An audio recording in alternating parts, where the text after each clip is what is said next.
Matapos magparetoke, lips ni Heart Evangelista ito ang sinapit.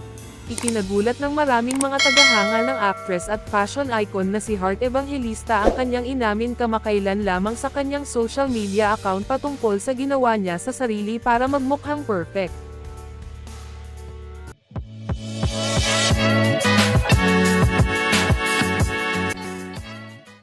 Sa isang Instagram live session inamin ni Heart Evangelista na minsan ay nagpagawa siya ng lip filler para lalong maging kaakit-akit ang kanyang mga lips. Kaagad na nag-viral ang live session ni Heart Evangelista nang nai-re-upload ito sa social media platform na TikTok. Sa video inamin ni Heart Evangelista ang traumatic experience niya sa pagpapalip filler. Bagamat isa si Heart Evangelista sa mga endorsers ni Dr. Ivy Teo para sa Ivy Clinic, isiniwalat ng aktres na ang lip filler procedure ay ipinagawa niya sa isang nurse na malapit sa kanya subalit walang lisensya.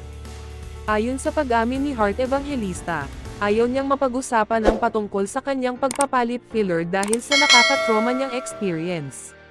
Sa hindi ibinahaging dahilan, hindi ipinagawa ni Heart Evangelista kay Dr. Ivy Teo ang lip filler procedure kundi sa isang nurse na malapit sa kanya subalit walang pang-license.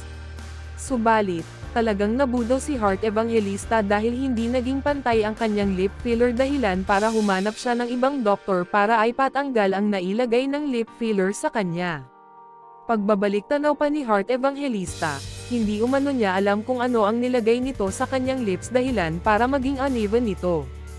Inamin rin ni Heart Evangelista na nakatanggap siya ng pamababatikos dahil kaagad na napansin ng mga tao ang kanyang lips. Hindi ko alam kung anong nilagay niya si lips ko, but basically, uneven yung lips ko, and you guys were bashing me about it. I just didn't want to tell you. Of course, I went to the same person.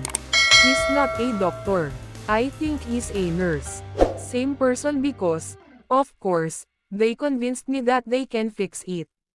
It was super uneven, so, that's why. Never tayo magpapabudol ever again, but I was like, sobrang nagpasa-pasa. I had pain. I had ganyan and it was so bad. Samantala, kaagad naman umani ng samot-saring komento mula sa mga netizens ang inamin ni Heart Evangelista. Marami ang napapatanong kung bakit hindi na lamang nito pinagawa kay Dr. Ivy ang kanyang lips gayong afford naman niya ang pagbabayad ng mahal. May mga humuhula pa sa kung sino ang sinasabing nurse ni Heart Evangelista na malapit sa kanya na gumawa ng palpak sa kanyang lips. May mga netizens rin na natatawa dahil maging ang kasing yaman umano ni Heart Evangelista ay minsan nabubudol rin.